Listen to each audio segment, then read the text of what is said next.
Hello, how are you? I'm good. How are you today? I'm doing very good. Thank you Hey, for calling, asking for me to, putting this out here, oh out into yeah, the universe. oh yeah, definitely. I definitely appreciate you coming in on the show. You know what I'm saying? Definitely. Yeah. So the question I was posing on the internet is, when was your awakening? When was that moment in your life where you realized that things weren't the way that you was taught, or things were just not what they seemed to be? Okay. Um. Damn. So, what really was the awakening was I started when I came out the hospital. Yeah, when I came out the hospital, I was in the mental hospital for a while because I thought people were following me. Uh huh. And I thought that I was going crazy. I really wasn't going crazy. I smoked a blunt that had drugs on it, and unbeknownstly to myself, Wow. And so I went to the hospital, and so when I came out, I started getting clarity because I started working on myself to get away from those people, and it took some time to let go of old patterns and let go of old habits. So when I committed myself to letting go of old habits, Mm-hmm. and when I committed myself to moving forward, that's when I started to discover how I was being perceived, and how I was reacting, and how I was being misunderstood at the same time, and that's when the light within me, within my true mind, and I had to separate myself. Uh huh. During COVID, I separated myself from society, but society was still going on. This time I had to separate myself, but I was in a situation where I couldn't move. I was in a situation that was part of the trauma, Mm-hmm. part of my child abuse. I had to move back home to my mother's house. Like, that wasn't a choice for me. It was really a black and white choice. That wasn't a choice. Mm-hmm. From the hospital. The hospital didn't want me to go to a friend's house. They didn't want me to go to someone on a place on the street. And it was either my mom's house or stay in the hospital. Yeah. And it was very crowded.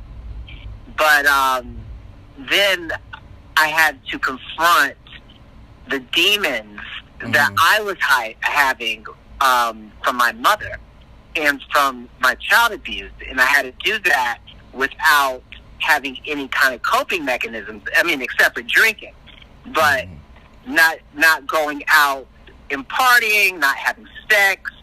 I was never an addict, but I enjoyed to dabble like a lot of people. Right. But the most important thing was that the people were holding me back. And that's, So, Go ahead. So when I got rid of the people, and then I started noticing how my reaction to people was being misinterpreted. And so when I started reacting differently to people and cutting people off, it was easier for me to see my surroundings. And that's when the truth started to unravel for me. Yeah.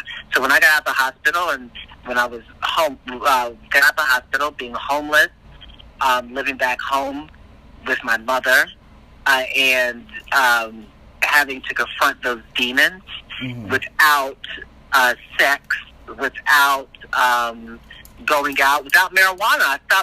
Believe it or not, I stopped smoking weed. And people know I love to smoke weed. I love it. I really do. But yeah, I stopped smoking weed. I do. I love it. I think it's healthy. But I stopped smoking weed like last year. I stopped smoking weed all the time last year. I started going to CBD, Okay. But when you give up one thing, you start doing with another. You start eating over portionate. So it was a lot of things that I had to to give up.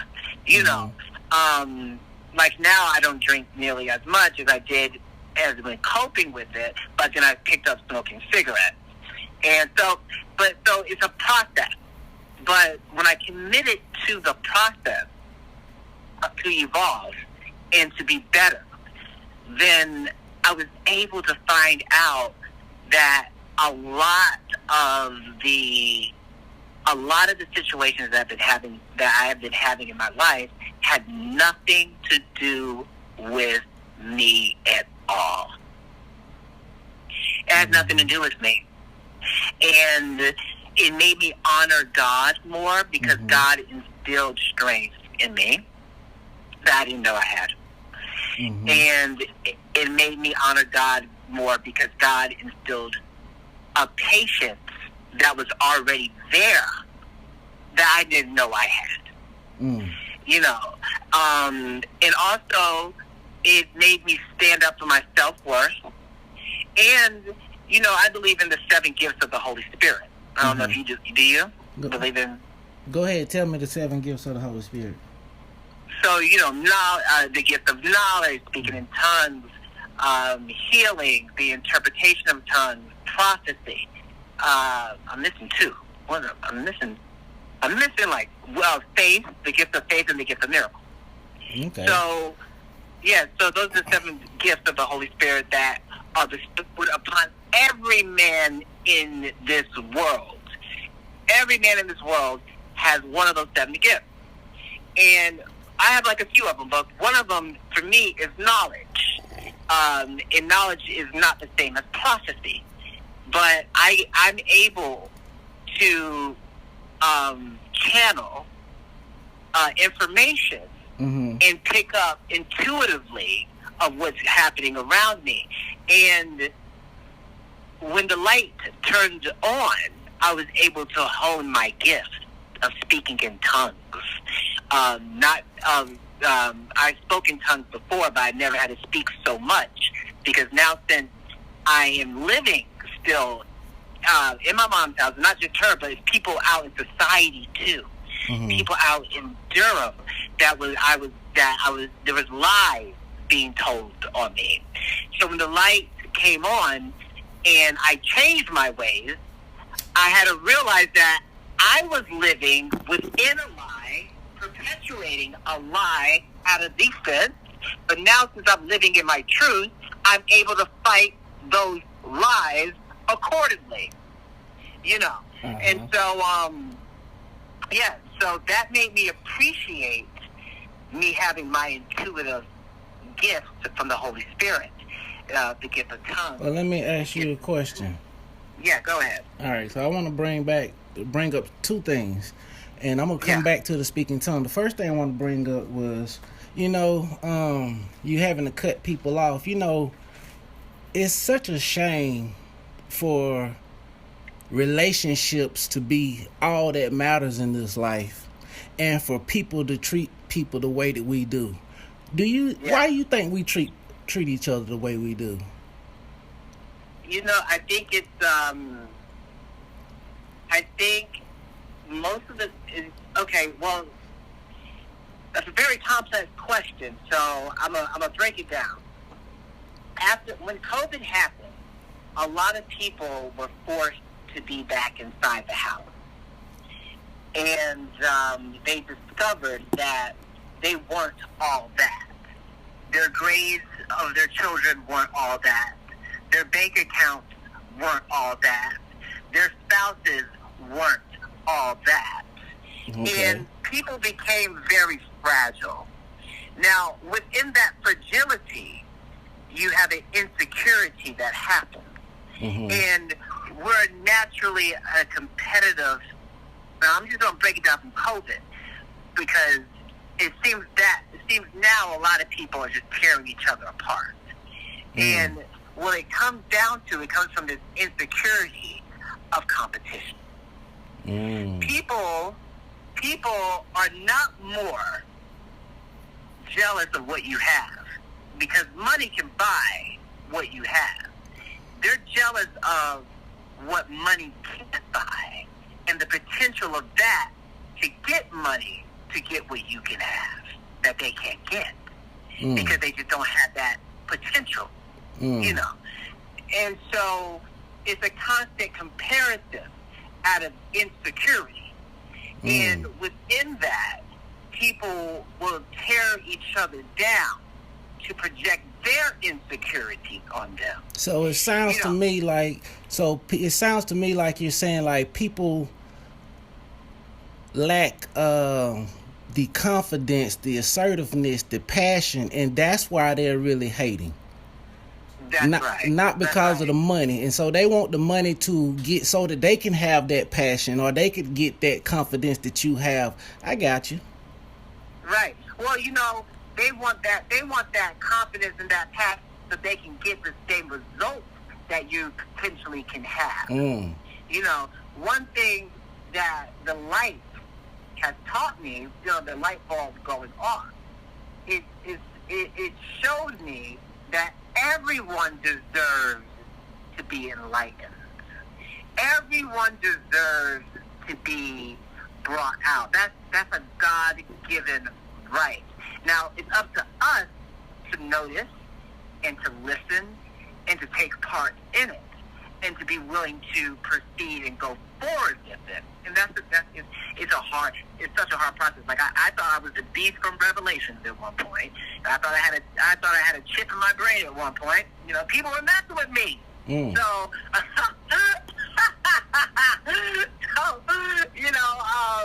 I say it jokingly, but when you're going through a process, you are also, you know, sacrificing your sleep, depending on who you're around. You know, you have to go God's energy. You're sacrificing your time. You have to get up and you have to do things within pain, within absolute painful sorrow. But going through that's the darkness overriding, coming out of you. You know, once you work through the pain, you know, they say no pain, no gain. So that's right. if everyone is guaranteed the God right to do it, but not everyone has the same potential, same gifts. Facts. And not everyone was put in situations where their potentials and gifts can move them forward to different places of materialistic wealth. You understand? So, so people are in competition of what your potential is. When they can really find their own potential. Go ahead. Right, and everybody has potential, but potential makes money. And potential causes attention.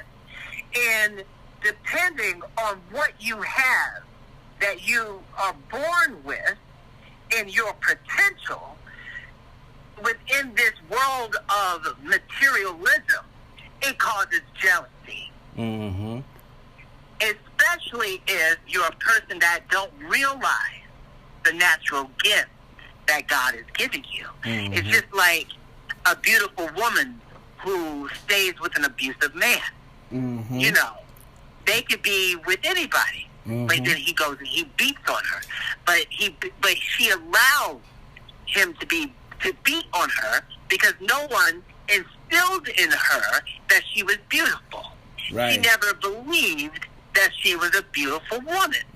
So she goes through life, okay, being beautiful. This baby is beautiful. All her life, she's beautiful. People are jealous of her.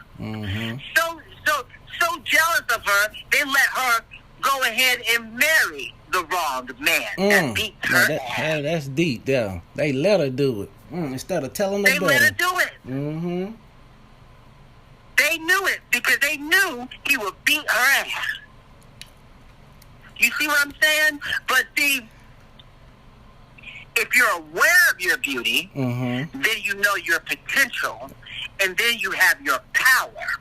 Now, once you discover your power, that's when the light bulb comes on. That ding! That's why, you see those beautiful women. That light bulb comes on, and they're out. A lot of those beautiful women that come out of domestic violence and they become very successful, independent women. They become very successful, independent speakers and journalists and TV authors and, all those TV speakers and authors, all those people, when the light bulb comes on. Mm-hmm.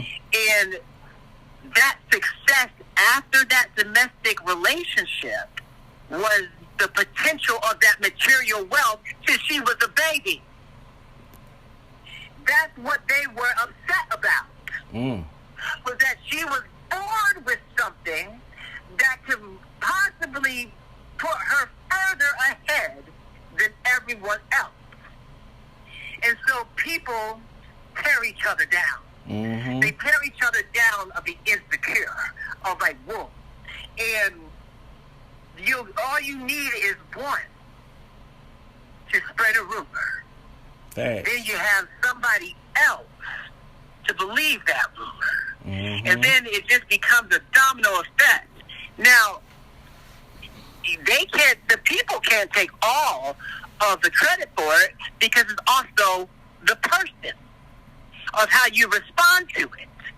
You can respond to it out of, oh my God, I can't believe you just called me ugly. I'm not ugly, blah, blah, blah, blah. Meanwhile, these people set you up for you to say something stupid.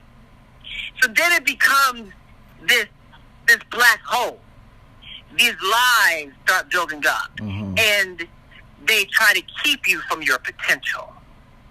So it's all about potential, materialistic wealth, and insecurities. Insecurities, be afraid of potential, and the competition of materialistic wealth. I agree. That was a mouthful. I'm sorry. No, you good. You good. All right, so now let's bring it back to where we were talking about the tongue. So you were talking about the tongue and the 7 gifts. And so one thing I recognized in the Bible when I did read it I recognized when it talked about tongues, and it said that the blind cannot lead the blind. Right. And so tell me, when you specifically talk in tongues, what is the emotion? What is the feeling? Can you recall what may be going through your head? Can you actually interpret your own tongue, or somebody else has to do that? Here's the thing. So the interpretation of tongues and the speaking of tongues are 2 separate gifts of the Holy Spirit. Mm-hmm. But and so they in church and in different religions, in spiritual practices, they tell you that when you start speaking in tongues, and even in witchcraft, they speak in tongues too. When you start speaking in tongues to the Spirit, that's because someone else is listening that's not supposed to be heard. Mm. So prayers are not supposed to be heard by other men. Facts. Prayers are supposed to be heard by God only. Mm-hmm. And so when the devil is near, which is man, or when the devil or a demon is near, God can cut your tongue off, so you're only speaking to him directly. Mm. So when that happens, you're not thinking about it, but the same process of me speaking in English, of the words coming out, is just now coming out of my tongue. Mm. And it's something I can't help, or something that it just overtakes me. And I've never had to speak in tongues as much as since I went from this hospital. That's how I knew that the light was coming on. Mm. Man is not supposed to hear your prayers, because people will manipulate the situation when they know what you're praying about. Facts. Let me ask you this. So you went into the hospital. It was after you had smoking some substance, right? Yeah, with crack on it. Yeah. Okay. Yeah. Do you think that had a part in your awakening? No, I don't think the drugs had a part in my awakening. Okay. But I think not the drugs itself. Mm-hmm. It had nothing to do with my awakening. The situation. My awakening had to do with that I was tired of the bullshit. Mm. And I was tired of the old James. And I was tired of being in a position where I was being disrespected. And now I'm at the bottom. Now I got to get up. So that's where the awakening came from. Was because, I spent a whole year during COVID of getting my life together. I lived in a nice house. I paid everyone. I paid all my bills. I applied for grants that was specifically assigned to me as being a black gay man, being an artist, being a trans man, all of that. I applied those grants to be able to wash my ass, to be able to clean my clothes, to be able to do what the necessities I was able to do.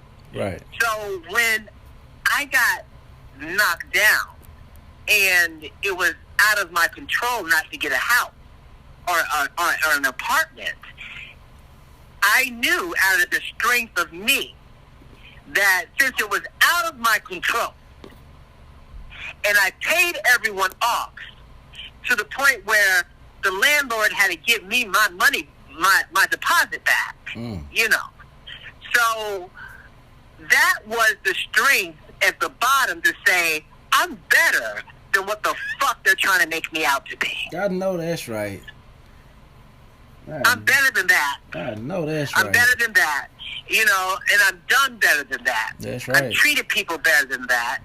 And I'm not going to be treated differently than what I know I am. I know that's right. And so, you know what I'm saying? So, the people had to go. The people they're getting high with had to go. But at the same time, the old James had to go too. I had to deal with people more as a sovereign. Mm-hmm. And with less emotion. Mm-hmm. And the biggest test was being around my mother, because she started a rumor. She didn't even accuse me of it. She just started this rumor, and the town went haywire with it, and it put me under a slump where I couldn't go get a real job. No real job was hiring me, and all my ideas in the town were being stolen. Wow. Yeah, it was very strange. And so now I know where all of that is coming from. And the rumor was so monstrous. And I'm not going to go into it right now because it's just, it's disgusting, Yeah, so, but it made me also realize that my vibrations within my gift of knowing, the gift of prophecy, were correct. So I was glad that I found that out, because it made me know that I am really a child of God with the gift that helps people. So now I know my self-worth even more, Yeah, I know that's right. Mm-hmm. I know that's right. Yeah. Right. Yeah. Any other questions? You don't get me on the road. I'll take it over. Nah, you good. Was there anything else you wanted to part on the? Okay, so is there anything that you want to part on the people before I actually let you go? What's your last message you want to give to the people? I believe that we all have to listen. Listening works two ways. And in order for you to get to know someone, you have to realize why you chose them. You have to realize and connect back to yourself.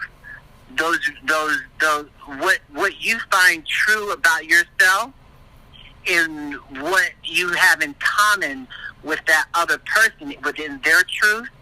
You have to stick to that person is not going to hurt you. When you're moving forward, you can't choose a person and put them in the same category of the people who've hurt you in the past, or the people who've let you down in the past.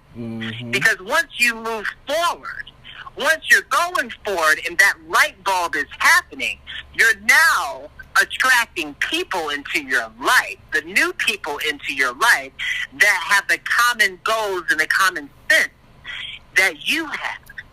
So even though you don't know them, you may have to run them through tests. Right. But also, it's a two-way street. You always have to meet people halfway. It can't be one-sided, that you want one person to sit and listen and listen and listen and listen, and you don't listen back. That's right. You have to listen back so that you can get a valuable response, and for you to get constructive criticism. That's right. Because I'm going to tell you something. I'm stubborn. I'm stubborn, but I listen. I listen because that's a part of my art form. It's part of being an actor. It's part of being a writer. It's part of being a teacher. I have to listen to students. I have to listen to people when they talk because I have to dissect what they're really talking about. Mm-hmm. But at the same time, I know as a teacher, I have to listen to my students, so how far I can take them and what I can do better in the process of it and what they need. That's right. Every student is not going to be the same.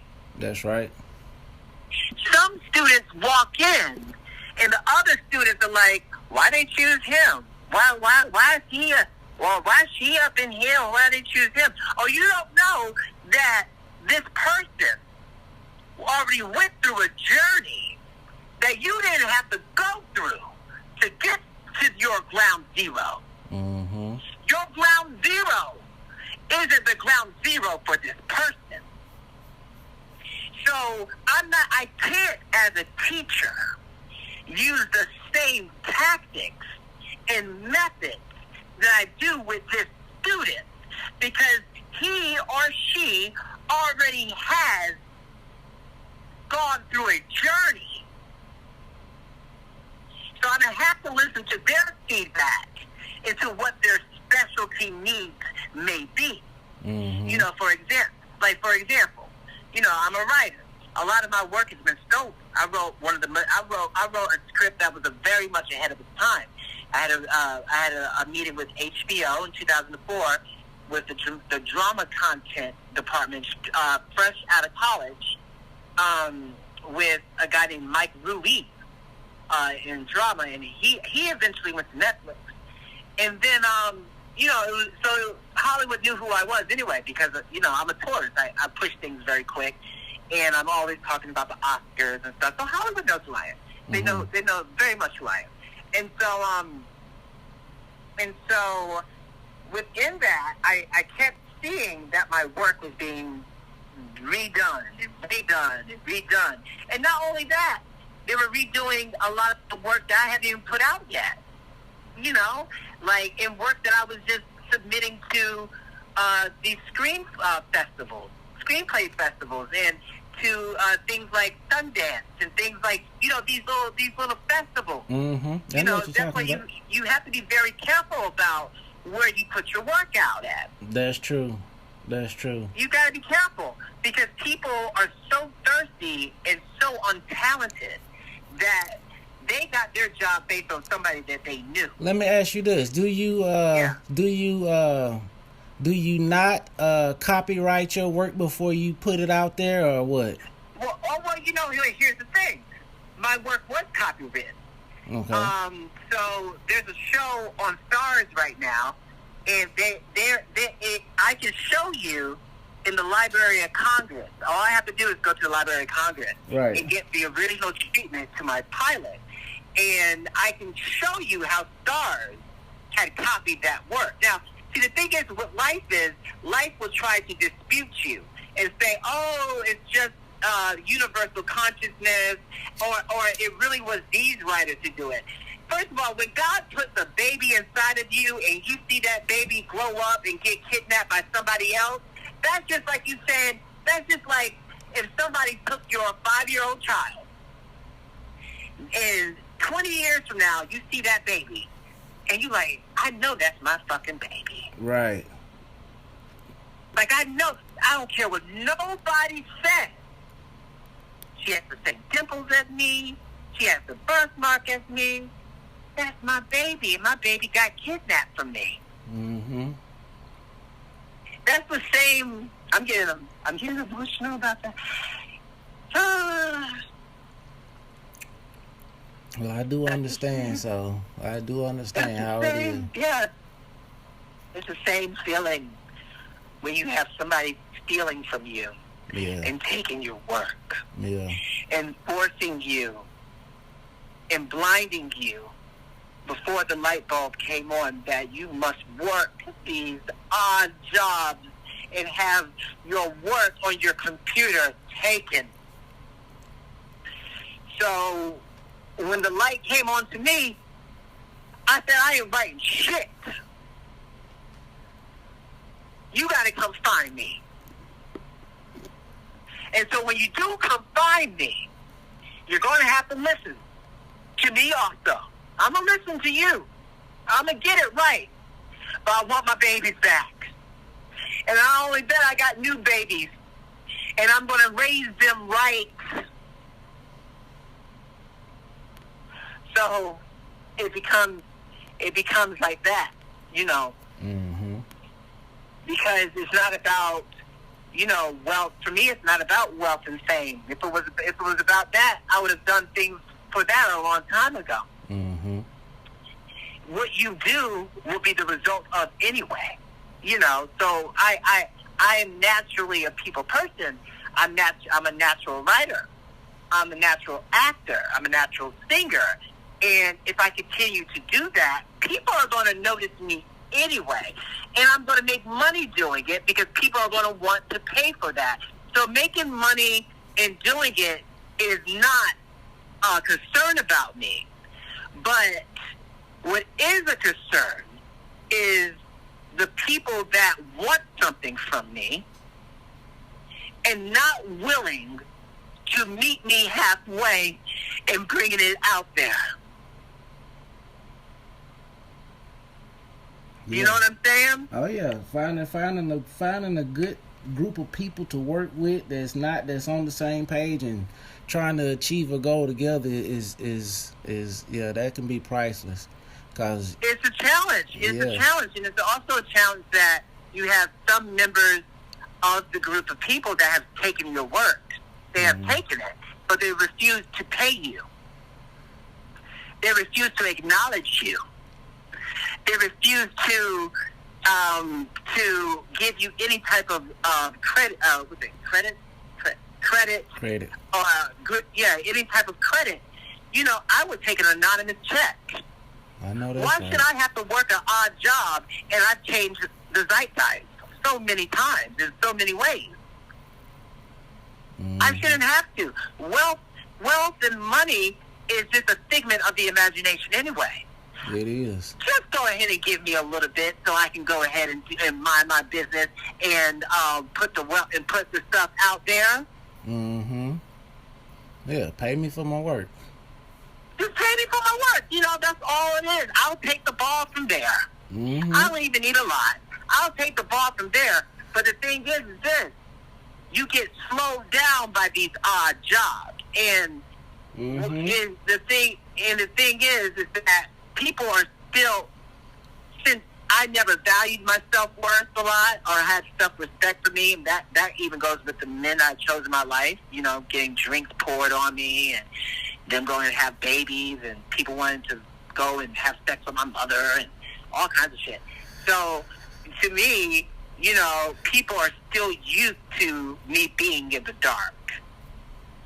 When people are in the light, you have to respect your process of bringing them there and listen to them. Mm-hmm. And that's not trying to start a rebellion or an anarchy. It's just saying, I'm tired. Mm-hmm. I'm tired of seeing it go to other people's hands, especially me being a black person.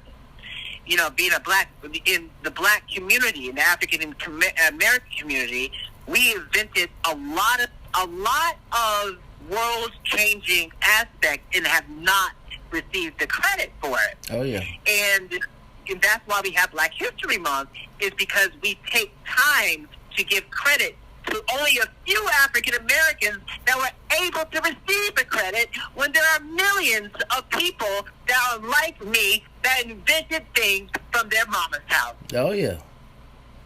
Oh yeah, I totally agree, and don't get no credit. And I truly feel that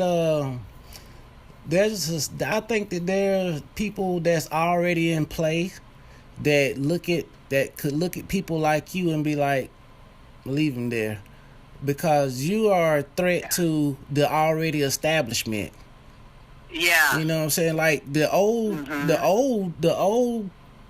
people, or whatever you want to call them, they want to continue to have their rank. They want to continue to be the wealth makers. You know what I'm saying? And they look at a person like you and they be like, okay, this person can come in and start to take over shit. So let's leave him there, and we'll steal his work if he allows. Believe in these lies. Yeah. So not only that, let's leave him there, make him believe in these lies. Let's feed him drugs. Let's give him sex. Let.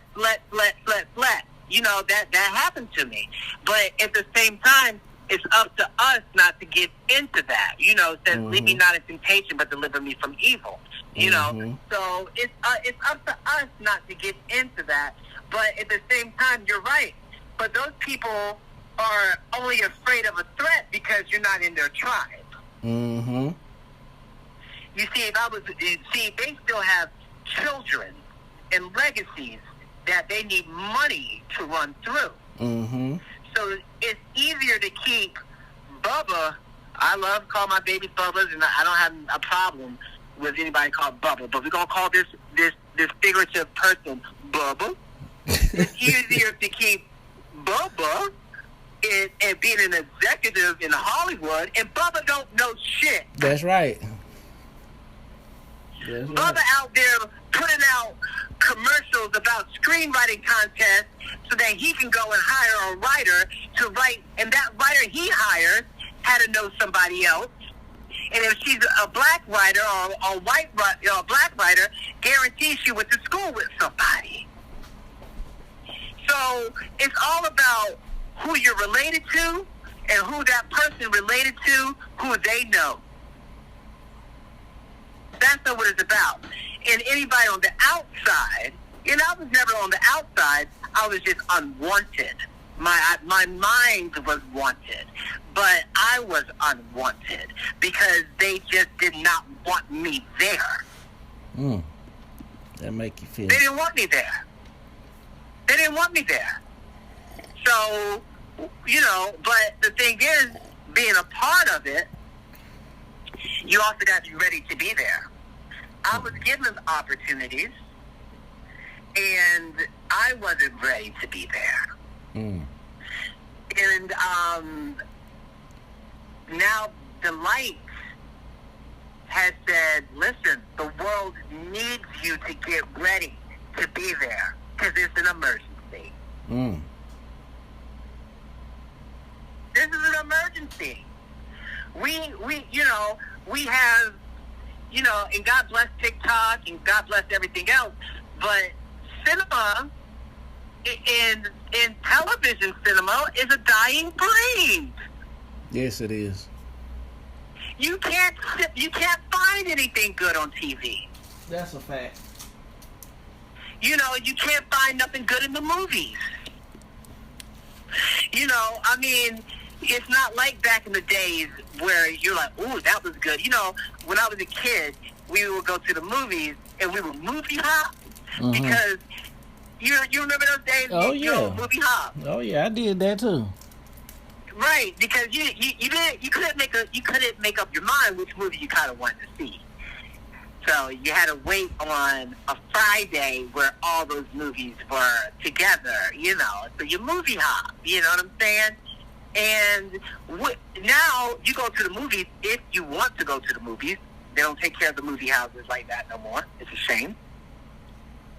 But if you go to the movies, you're in and out. Nobody wants to stay for a double feature. There's nothing to double. That's true. There's nothing to double. That's true. And with the internet, with the TikTok and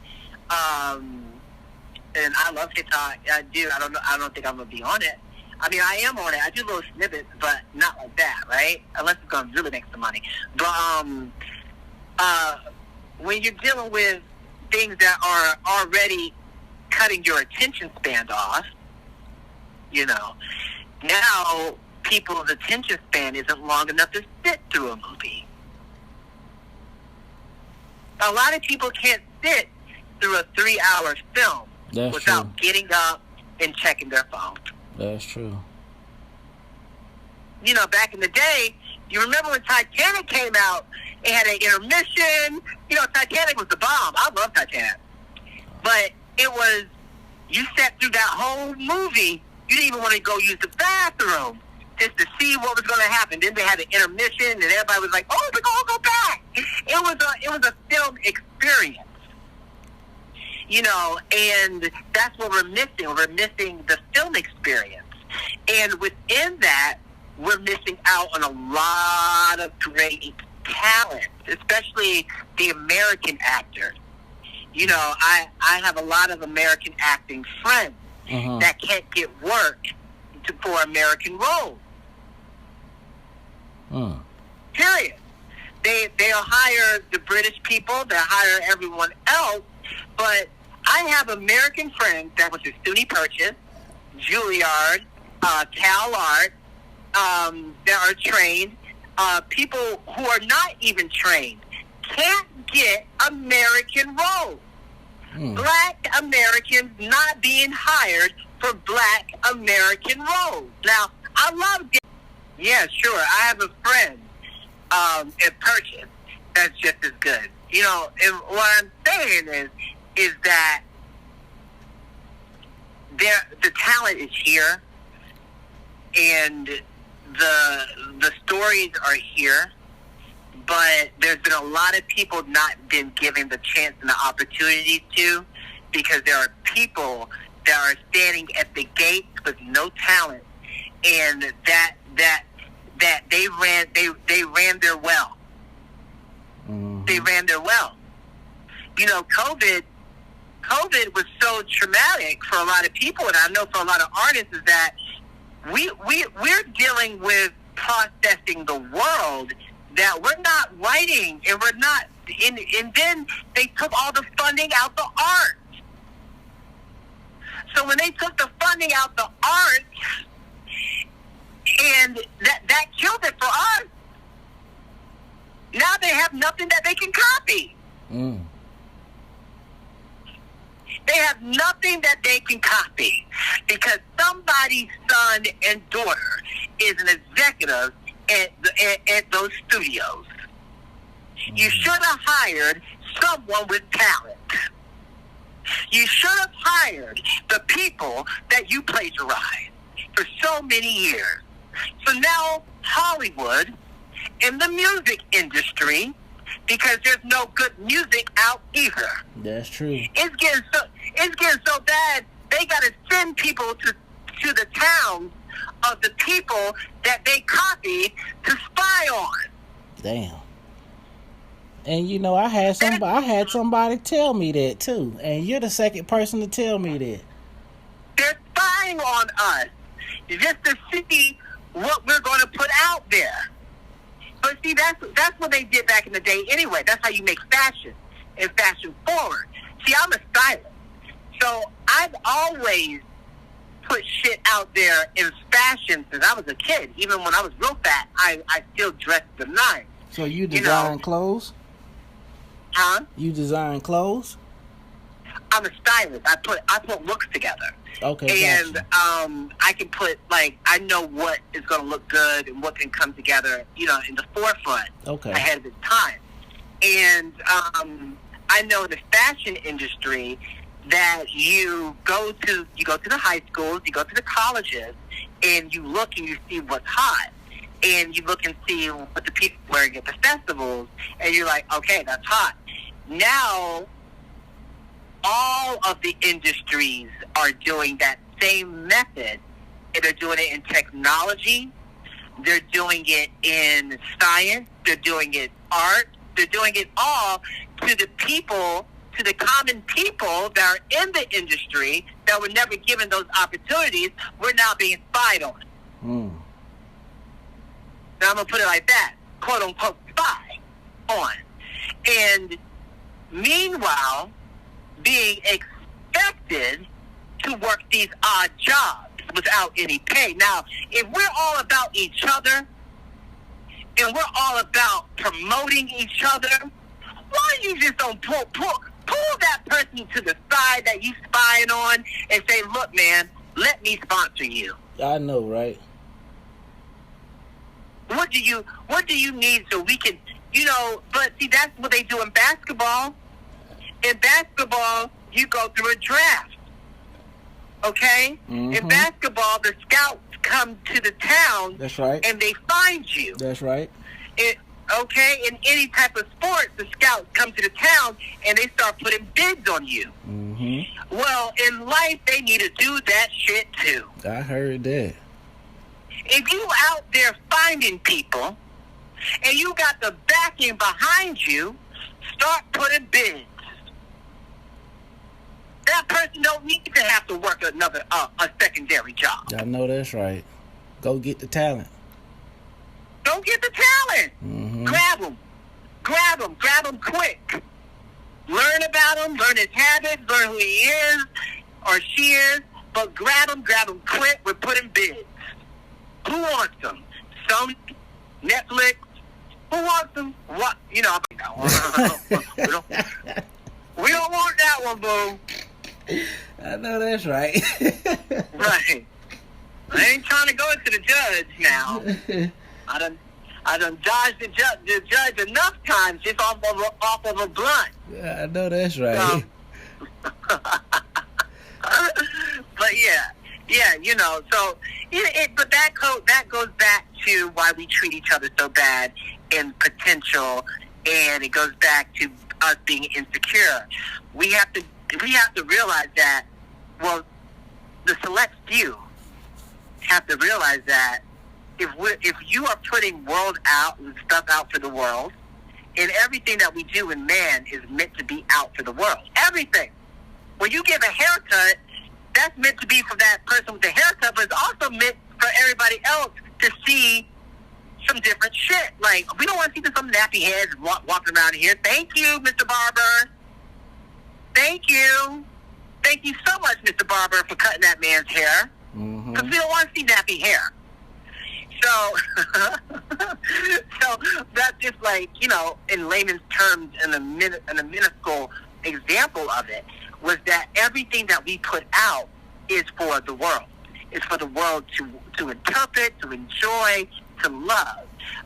So the people who are able to grasp that and put that in have to start listening to the other people. It's, we can listen to y'all all day, but it's time to start listening and putting bids out on those other people, so that way you don't run into this problem ever again in society where there's a drought.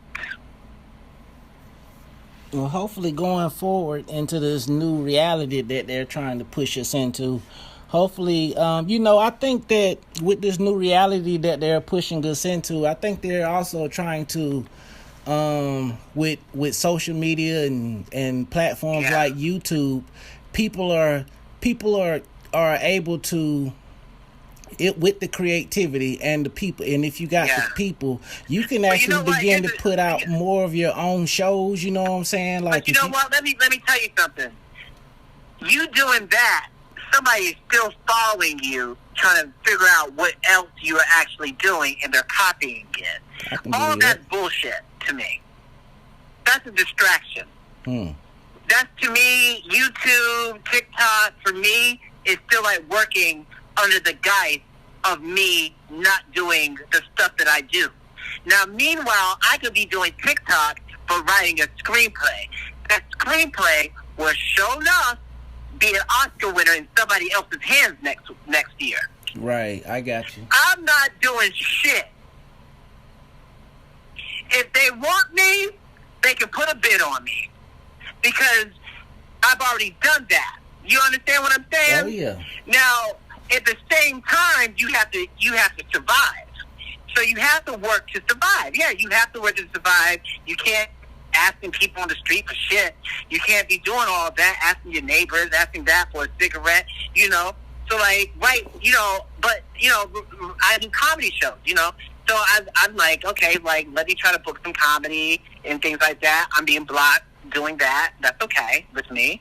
So I know, like, doing this, like, you know, so right now I'm looking for ways that I can make money because other people, you know, they're like, well, we don't, you can't just be given money. Okay, why not? So now I have to meet people halfway. If I'm going to work, then I'm not going to create.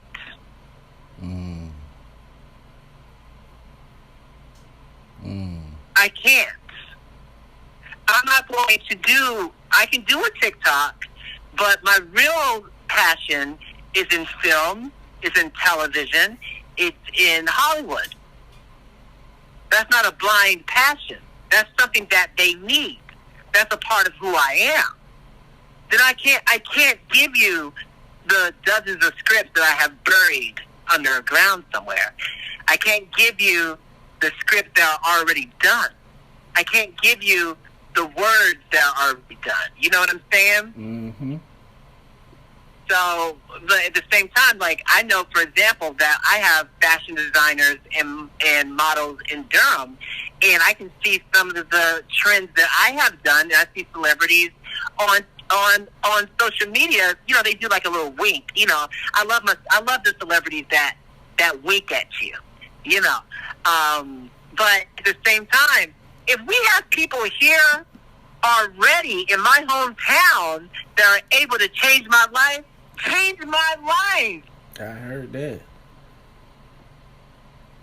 Change my life. If my work is helping change other people's life on the other side, put me on the other side. I'm good. Give me a chance. I'm good. Watch and see what I can do. Yeah, they make you. You know what I'm saying? Yeah, they make you have to kick the door in just to get in. Yes. Mm-hmm. They'll bring the door right to your face, but make you scared to kick it in. You know, because you don't want to ever end up like you know, like a conspiracy theory. You know, like you see these things like Bob Saget, and you know, I'm a big conspiracy theorist person. You know, okay. And so I'm like, did somebody kill these motherfuckers? Like, hold on. Like, somebody kill these motherfuckers? Because I don't want to be one of them type of people. I'm not saying anything like that. I'm saying, babies, let me in. Let me grow into an elder so that I can help other people. I know people are not going to like me, but see, people are not going to like me personally because they're going to think I'm going to do too much. I'm a very... yeah, they think I have too much to say. They think that I don't follow the rules, and they think that I'm going to be too much out there. I'm the opposite. I get my money. I work with my people. I'm protective of the people that I work with. I teach lessons, and I keep my ass at home. I know that's right. All that other stuff that people have, you know, I'm going to love my man, you know, my husband, when he comes into the picture eventually. So, and help raise the kids. All that other stuff that people want to try to put out there, and you try to be this activist, all this other things. And you know, some people can't help to be an activist because that's just who they are. You know what I'm saying? That's just like who they are. That's who God made them to be. But I'm not about starting movements because see, everybody can make their own decisions for themselves. That's facts. And that's not my pursuit and my happiness to be an icon. Mm-hmm. You know, so that's also a misunderstanding too. When other people are afraid that you may be liked too much, and if people like you too much, you can disrupt the order of the way things are done. True. You know what I'm saying? Mm-hmm. But you only disrupt the order, the way things are done, if you start trying to make money and be an idealization to disrupt the order. I don't have time for all of that. Because see, people, like I said, people make their decisions. You can have a phase. The civil rights movement, to me, was a phase. It came and it went. It left an impact. Yeah, it did. But it didn't last for the 70s. It didn't last for the 80s, the 90s, till now. All these years, they clarify the civil rights movement as an era in the 1960s. Okay? Because now you're on a mission and you're branding it, and you're losing the focus of what the mission was there to do. Mm-hmm. In the first place, it became something else. Now Martin Luther King is a celebrity. First he was a preacher. Now you're a celebrity fucking other women. Not seeing your kids getting drunk, going to jail.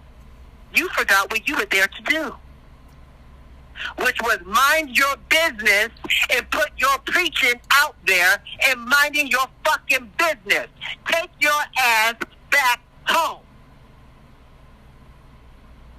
They'll call you when they need you to come out. We get called to all kinds of functions. I get invited to all kinds of stuff I say no to. I said no all through COVID, going through stuff. I'm saying no to stuff right now. No. Why you gotta be yes all the time? True. What's your real motive behind that? You understand what I'm saying? I know that's a controversial thing to say about Martin Luther King, but I'm just saying the facts are the facts. That's the truth. Mm-hmm. You lost focus on what you were supposed to do. Period. So, my thing is this. And I'm not gonna put Nipsey Hussle and all them and stuff. You gotta let people make up their minds against people, not try to rally people against an authority. True. I can only speak for myself, boo-boo, in my work, and I know at the end of the day, I want to go home, I want to cuddle up, I want to kiss my husband, I want to cook. I know at the end of the day what makes me me. And I know,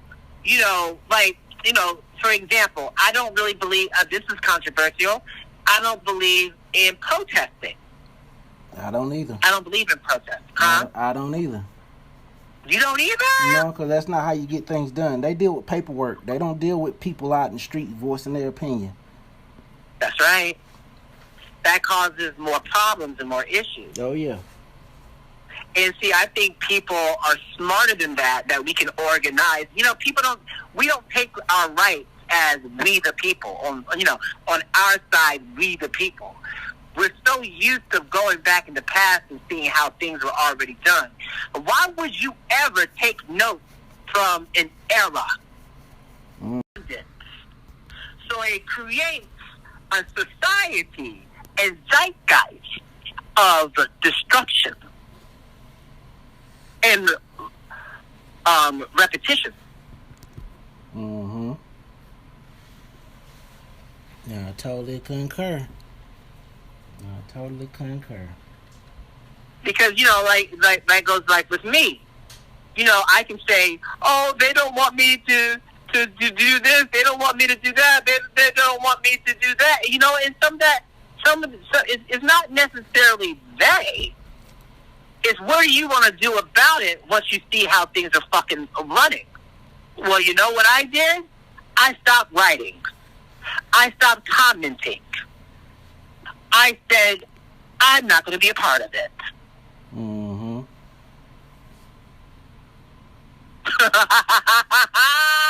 I'm not going to be a part of it. That's right. Separate yourself. No. I'm sorry. I can't. Because I like to eat. I like to shit in a nice bathroom. I like to be able to tip. I like to see my name on the screen. I like to put things out there for the universe. So within that, I can't be disrespected for that. I love what I do too much. You know? Mm-hmm. Yeah, but yeah, that's all I got. And thank you so much. Oh yeah, no problem. I appreciate you coming on. Let's talk again sometime soon, I hope. And yes! And I definitely appreciate it. Yeah, and you can follow me on James Rockerfeller, James Rockerfeller Gray on Instagram. I'm also taking different friends on James Rockerfeller in my Facebook, and my business account is James Rockerfeller Gray on Facebook, and my website will be back up with. So I'm currently. Yeah, I'm telling you what I'm doing. I am currently teaming up with a trans rap artist, Sean Brady. I can't remember his last. I can't remember her name. But let's see. Tanika, thanks. So, but she will be performing at South by Southwest and opening for 6ix9ine. So this is huge. Me and Sean, we went to Purchase together. We were suite mates, and I'm LGBTQ. He's part of that. She's part of the LGBTQ. We got to get our pronouns right. And she would definitely hate it. I used to have a crush on Sean when we were in school, you know, when she was a man. And so, to me, he's still Sean. You know, I still say he because I still remember how cute she was as a man, you know. So, but she would hate that I said that. But I'm doing that now. I'm working on that now to expose that about. She talks about LGBTQ rights and trans rights, and she talks about human rights and people of color, and just a very political, very very nice. And so then I'm also getting ready for a few festivals. Hopefully Coachella. We're going to speak it out into the universe that I get chosen by Coachella, Golden Voices. Golden Voices has a black voice department for up-and-coming black people and putting black people out there and LGBTQ people. And so I'm doing that. I'm getting ready for Tomorrowland, which is going to be in Brazil. I'm a festival writer. I write about festivals, and that's one thing. And this year, I'm going to put in the process of doing a journal pilot. Like a pilot is a test show. But my goal is to do what I do with media, go to live events, eating at restaurants, talking to people on the street, wearing different fashions, handling LGBTQ issues. I want to do that for Netflix. I want to do that for Amazon Prime. I want to do that either for HBO Max. So that way I can just talk my shit, you know? Mm-hmm. And I'm going to be writing some new screenplays soon. So the goal is, and if anybody is out there listening to this, I'm sure you have a lot of followers. You may have some celebrity followers. If you're out there and you hear what I'm saying, please reach out to a bitch. Reach out to me, please. I need some sponsors to move out to Los Angeles right now. It's not that I don't want to work, okay? I've been working all my life. I worked through fire. I worked through hell.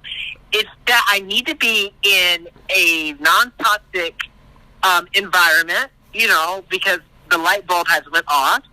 So with the light bulb being on, the light bulb has been on. So with the light bulb being on, you can only see the demons and toxicity that's been holding you back. Mm-hmm. Because it's in the daylight now. Mm-hmm. And I can't move forward if I am surrounded by those things. And it's not that I don't forgive those demons. You know, it's not that I don't forget it because it's made me into the person that I have, and I'm appreciative to still the people in my life that carry those things, because they could have physically harmed me. They could have done something, they could have been more evil than what, they could have been evil people. You know what I'm saying? Right.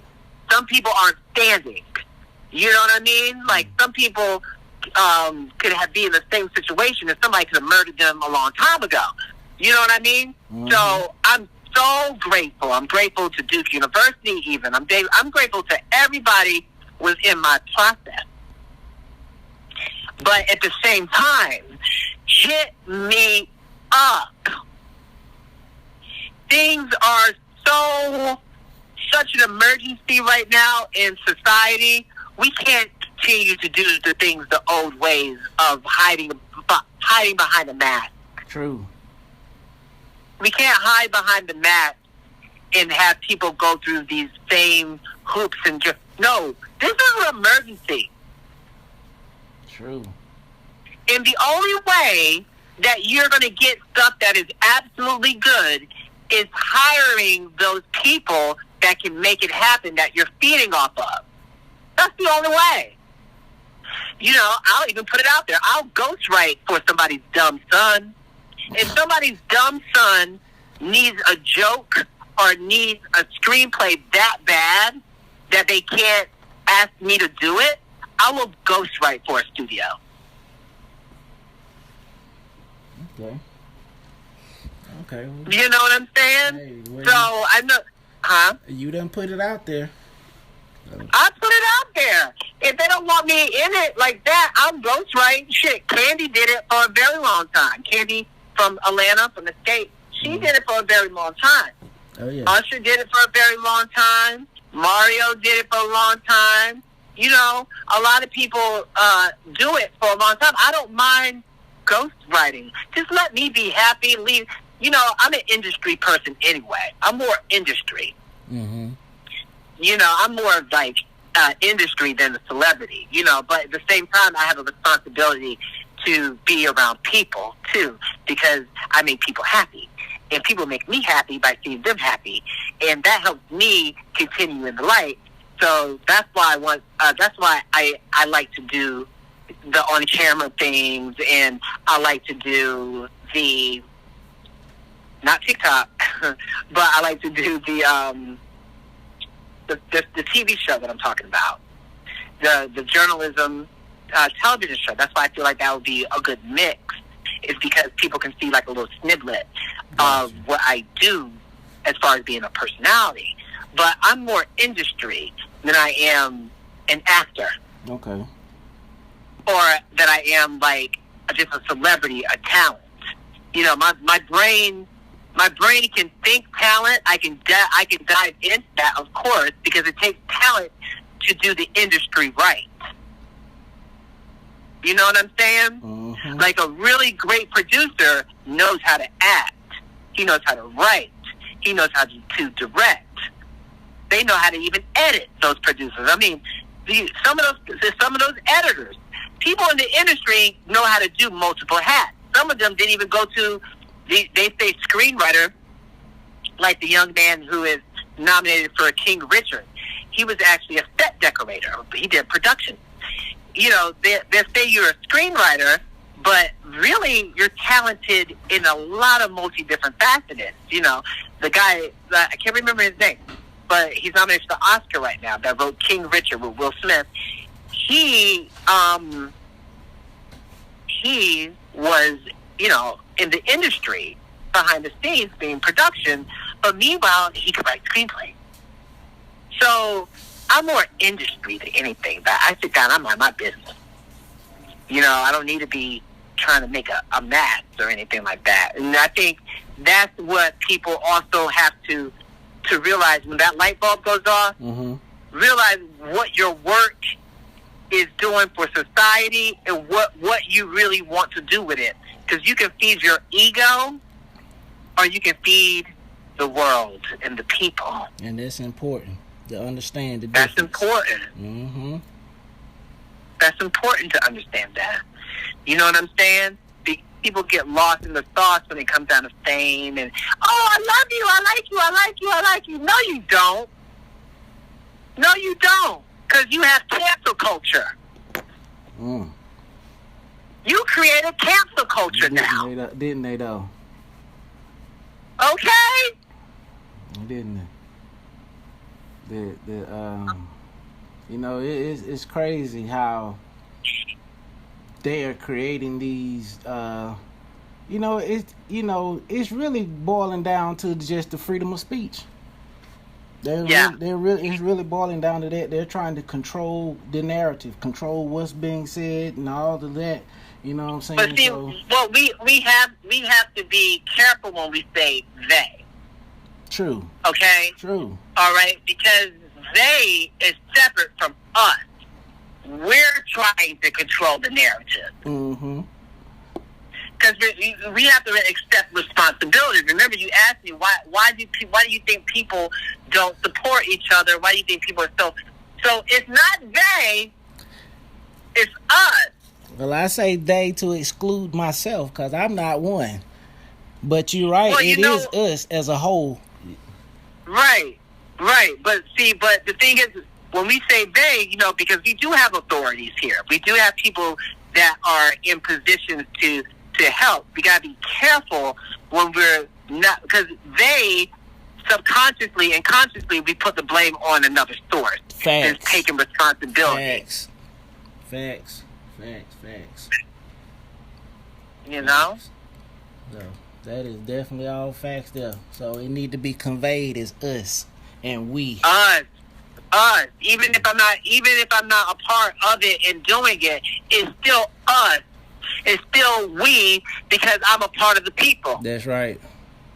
That is absolutely and no matter what we and us do, I'm still affected by it. Mm-hmm.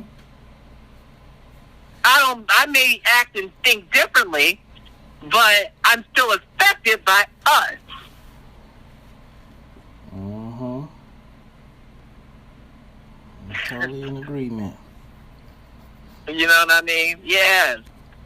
Yeah, but thank you so much. I appreciate it. Yeah, thank you for coming on. I greatly appreciate it. We'll connect again sometime later on. You know what I'm saying? To see what they change. Love it. Yes, call me back. I'll let you. I'll you know, maybe we could talk after I come back from Texas. Yeah. Okay, cool. Well, thank you for coming on to the show today. I do definitely appreciate it. And until next time, I appreciate you. Yeah, no problem. God bless you. God bless you.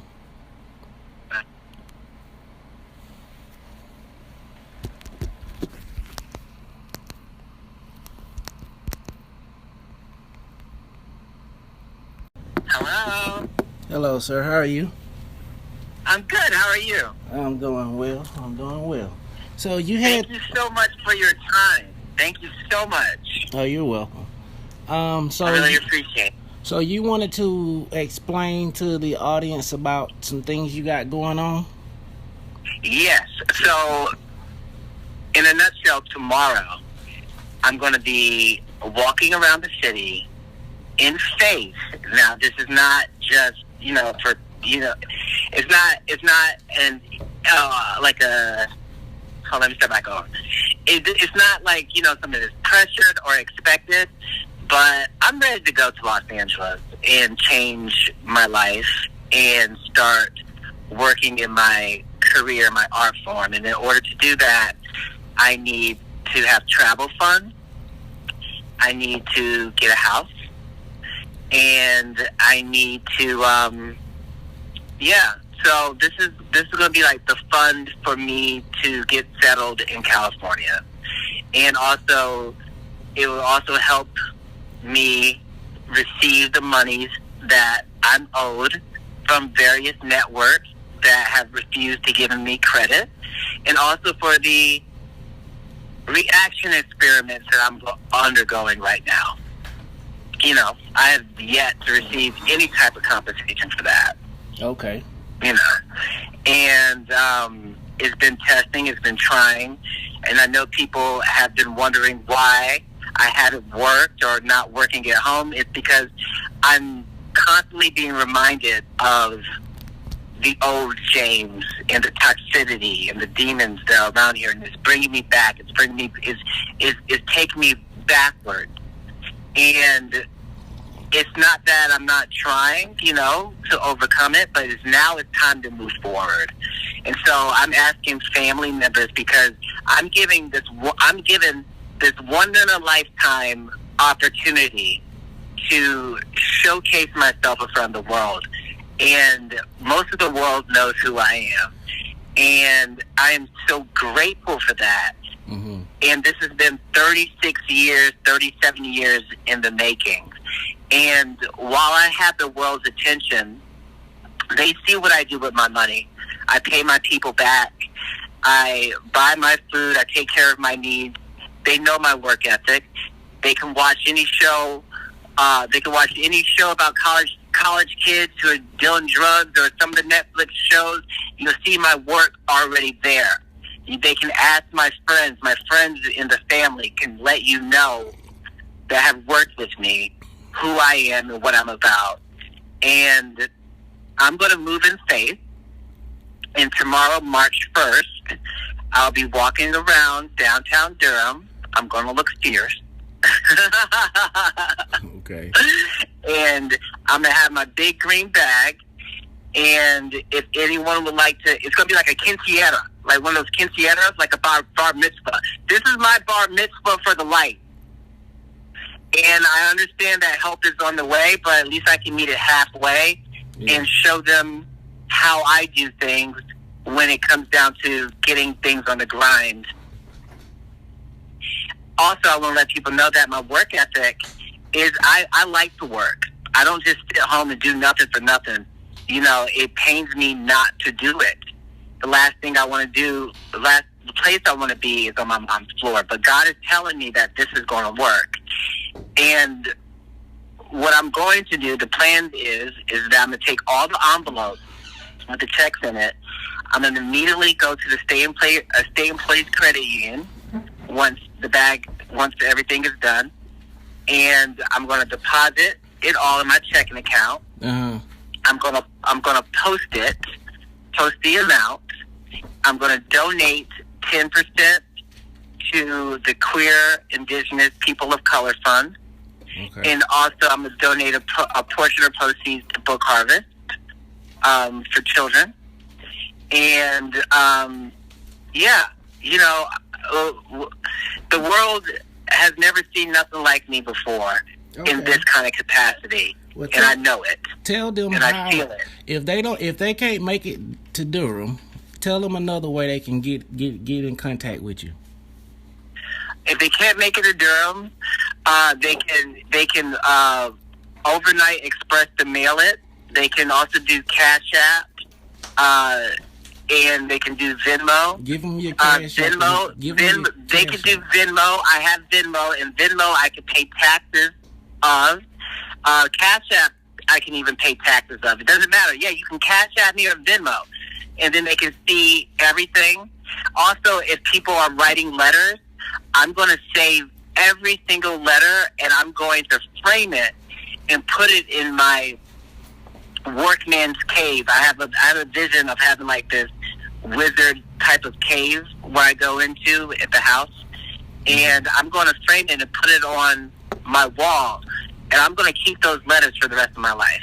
Give them your Cash App address, James. You didn't give them your addresses. You didn't give them your Venmo address. You didn't give them your Cash App address. Oh, okay. Let me get to it. Thank you, Mommy. I appreciate it. Get me on point. Cash App is Triple Moon 58. The $ Triple Moon 58. Venmo is Triple Moon 85.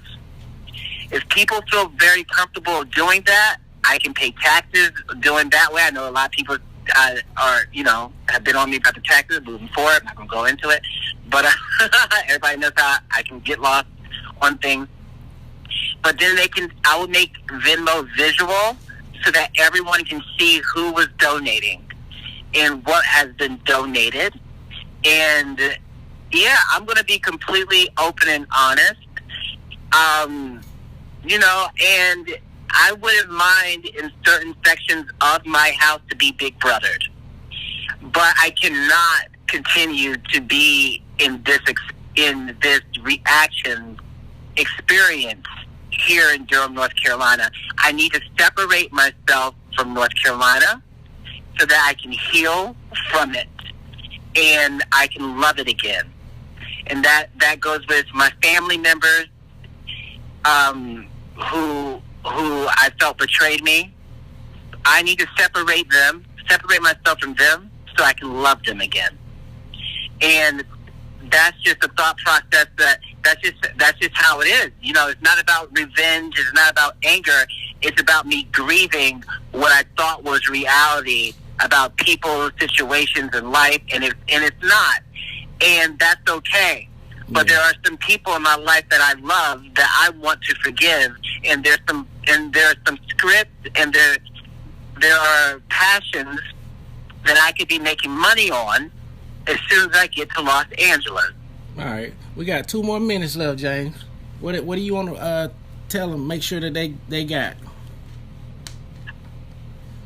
There's really nothing more else to say. They've been watching me for the last 6 months almost. Okay. You know my heart. You know my intention. You know what I say is true. I'm asking the family to help me.